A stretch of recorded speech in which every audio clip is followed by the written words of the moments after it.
In the Bible, we see the use of angels quite sparingly. Sure, angels appear and often guide various characters through difficult times, offering wisdom to those who seek it. But for the most part, angels do take something of a back seat. With the exception of the archangels Michael and Gabriel, these very angels we speak of aren't named, and we can't be sure if the angels spoken of are individual angels or just manifestations of God.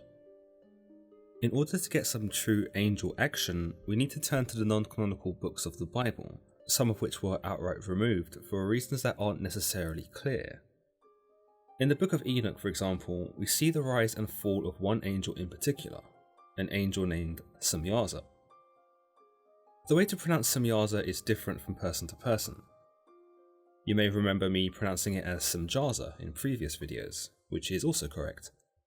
But there are other pronunciations such as Sahaza, Sajaza, Shamyaza, and the list really goes on and on. As far as we know, the name comes from Aramaic and is thought to mean I have seen, which fits in quite well given that Samyaza was the leader of the angelic host known as the Watchers, otherwise known in the second book of Enoch as the Grigori. But who were the Watchers? The Book of Enoch tells us that these Watchers were the sons of heaven, angelic beings that were sent down by God to earth, where they were tasked to watch over the humans in the times before the flood. Whilst they were present in their observations of humans, they were forbidden to interact with them. The humans of the time knew not of war, slander, or the destruction that they were capable of, and seemed to coexist peacefully. They had no knowledge of sorcery and dark magic, knew not the useful weapons, and lived blissfully ignorant in God's good graces. The Watchers oversaw them in their everyday life, forbidden to involve themselves in the affairs of the mortals, but always ever present, monitoring them from afar. Samyaza was their leader, and it was he above all who had God's trust in that they would fulfill his commands to the fullest and not neglect their promise. It seemed like everything was going according to plan, until one day, some of the Watchers began to become aware of how beautiful the daughters of men were. We are told that when the Watchers saw them, they became enamored by them, and said to each other, "Come, let us select for ourselves wives from the progeny of men, and let us beget children." It is the prelude to what begins a terrible culmination of events, one that sees the earth itself nearly torn to shreds. It is the Watchers' lust for the women which overcomes them, leading them to turn away from God and possibly forget him entirely as they begin to plot to take that which they desire. But it is Samyaza who tells them that they are not thinking about the consequences, saying, "I fear that you may perhaps be indisposed to the performance of this enterprise." And what he means by this is that they are not thinking straight, and that by fornicating with the mortal women, they might be punished with something they cannot handle. In essence, he tells them that it isn't worth risking, and also points out that because he is the leader, it is he who will suffer the brunt of the punishment. But the Watchers are able to get him on board by suggesting that they make a pact, in that if they are caught and punished, they will all bear the weight of the consequences together. We are also told here that amongst them there were 200 in total. That's 200 peers that were pressuring Samyaza into joining them in their quest to seduce the mortal women. It's probable that Samyaza was suffering the same temptation, but being the leader, he showed at least some restraint in telling the others it wasn't a good idea. Still, you can imagine his plight as he fought away the intense feelings of lust, all the while his angel buddies, all 200 of them, pressured him into giving in. Here we see Samyaza surrender to the temptation of flesh, something we see God frown upon quite heavily when mortal men do this in the Bible. For his angels to do this would be an absolute outrage. After all, the angels were meant to be above the mortals in some capacity, and surely should have known better. For them to fornicate with the women out of their own desires, and break the one promise they had to God, it certainly would have been seen as the ultimate betrayal. We are told that the Watchers did not hold back. They each took wives, and weren't shy about having sex with them there and then. Amongst the Watchers though, was the Watcher known as Azazel, perhaps the most wicked of all the Watchers. Whilst the Watchers sought to seduce the mortal women, Azazel had other plans. He sought to teach the men and women sorcery, incantations, and spells. He taught the men how to fight, taught them how to use weapons, and gave them reason and the means to fight amongst each other. Enoch tells us, Azazel taught men to make swords, knives, shields, breastplates, the fabrication of mirrors, and the workmanship of bracelets and ornaments, the use of paint, the beautifying of the eyebrows, the use of stones of every valuable and select kind, and all sorts of dyes, so that the world became altered. The women who were impregnated, meanwhile, gave birth to ugly, monstrous giants that would become known as the Nephilim. Whilst the Book of Enoch makes no reference to Samyaza's children, the Book of Giants, an apocryphal Jewish text, tells us that Samyaza begot 2 sons, named Oya and Haya. While never specifically described, they are thought to have been hybrids of angel and giant.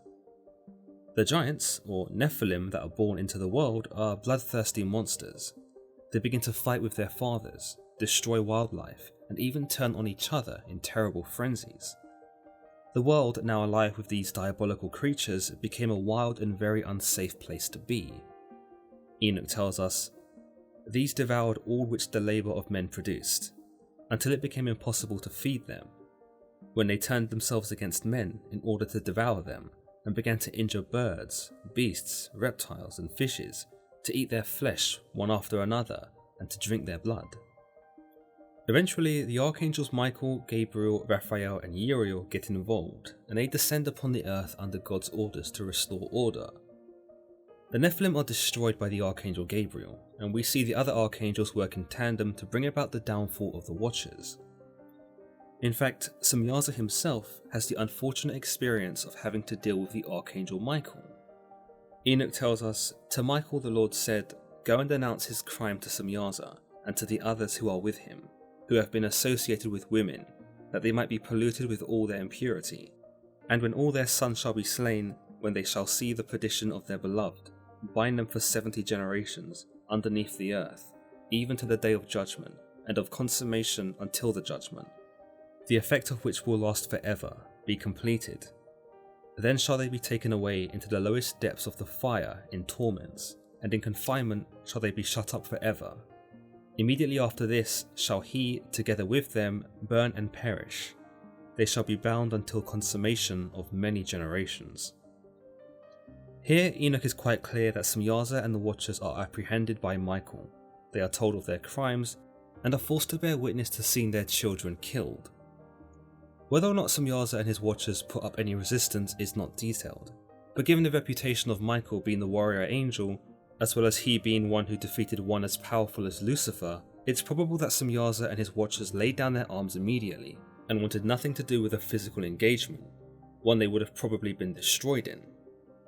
In any case, Michael binds them under the earth, where they are thought to have remained until the day of judgment, where they will be placed in the lowest depths of hell, burning forever.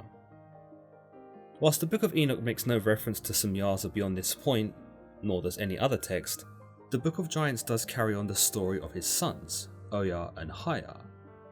But as the text is only partially complete, much of the narrative is left open to interpretation. From what we have available to us, most of the text appears to detail the dreams the Nephilim have, as well as Enoch's efforts to help the giants understand them on God's behalf. It is a giant known as Marwe in this text that begins to realize fighting against God is futile, and that everything he and the other giants have done will have severe consequences. But Oya believes that the dreams they are having are warnings for the humans, and the Watcher Azazel, who had poisoned the humans against God. Eventually, Enoch is sought out by the Nephilim, and Enoch reveals to them that the destruction they are dreaming about is indeed meant for them, and that if they do not change their ways, they will suffer such a fate. Whilst the text is missing chunks that prevent it from ever being a complete story, there are fragments that indicate the power of both Oya and Haya, in that they were so large they were able to survive the flood. In fact, as a testament of their power, they are thought to have engaged the Leviathan, and won. However, their defeat of the sea creature is not seen as a heroic feat, and it is not determined if God had sent the Leviathan to take care of the sons of Samyaza, or if they had simply fought the beast for bragging rights.